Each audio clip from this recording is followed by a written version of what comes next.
But we began with breaking news involving a city council employee detained by ICE on Long Island. Here's what we know. City Council Speaker Julie Menin says the employee is a data analyst for the council who happens to be Venezuelan. He was detained after showing up for what was described as a routine immigration appointment in Bethpage and is now being held in a detention center in Manhattan. She says that he had legal authorization to stay in the U.S. until this coming October, and the feds gave her no indication he had done anything illegal. Despite every indication that he was doing everything the right way, he still found himself a victim of egregious government overreach.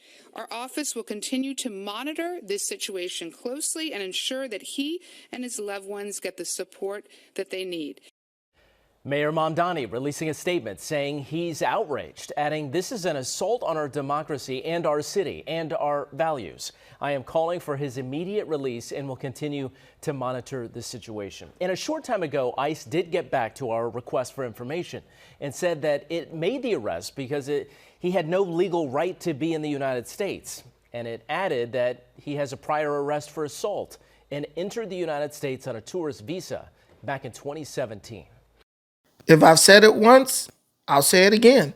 These so-called Democrat socialist politicians are not concerned with the well-being of the American people. These people simply are using the empathy of the American people as a weapon with which they can further their agenda, whatever it may be. It's all rooted in nepotism and cronyism. They want to get their proselytes into this country to help them carry out their agenda all the way to its completion, whatever that agenda may be. And there is no better example of this than what has happened with a New York City data analyst, a friend of Zohran Mamdani, Rafael Andres Rubio Bojorquez, who was recently detained by ICE, incarcerated by ICE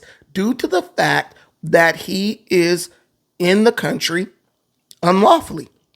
Rafael Bojorquez came into this country on a tourist visa from Venezuela in 2017. He was a tourist. He wasn't someone struggling. He was not someone who was impoverished. He was in a position in Venezuela that was good enough for him to be allowed to come to the United States of America as a tourist. And if you've ever been to a third world country, you understand how hard that is. They can't just wake up in the morning, get online for 20 minutes and get a visa to anywhere in the world, especially the United States of America.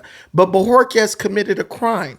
He overstayed his visa and took advantage of the temporary protective status given to Venezuelans by Joe Biden to remain in the country. Now, remember, TPS was given to people who were fleeing persecution in Venezuela, the country that y'all said was led by this great guy named Nicolas Maduro, who wasn't really a dictator, but was really a hero. Somehow 9 million of his people had to leave his country so they can get away from him. But he's a great guy. That's another video. This guy took advantage of the TPS granted by Biden and stayed in the country.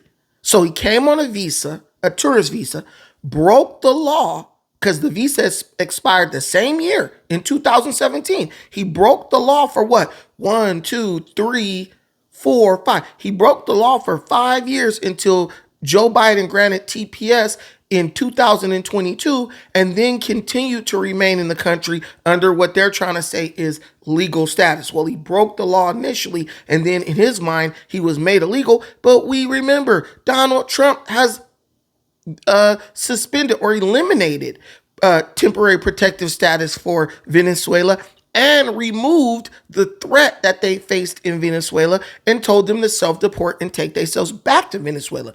Bojorquez thought that meant he could just stay here indefinitely.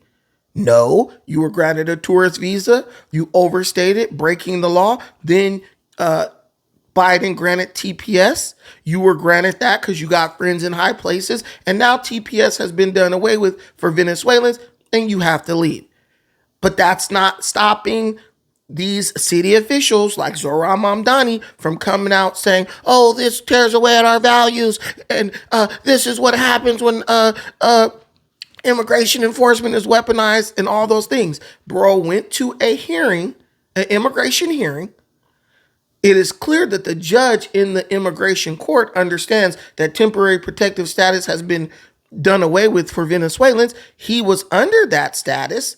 The threat to those people has been eliminated. Bro was already here on a criminal overstay of his tourist visa. So it only makes sense that he would be detained by ICE and sent back to Venezuela. Why are your New York City, why are your elected representative wasting 2 seconds of their day that they could be using to work on your problems on this person who the paper trail proves should be deported out of this country? Better yet, how was this man, I'm not going to say he was illegal. He was illegal at first, but then he was made legal by Biden. I'll give him that. But how was this person granted a data analyst job in New York City? This is a great paying job. How was he given this over an American citizen? That's the question we should be asking. There are millions of American citizens all over the country going to school for tech, data analysts, project managers, software developers, coders, all this. You're telling me that New York City could not find a single American citizen, legal, law-abiding American citizen who has a certificate or a degree in data analytics to fill that position? This is cronyism.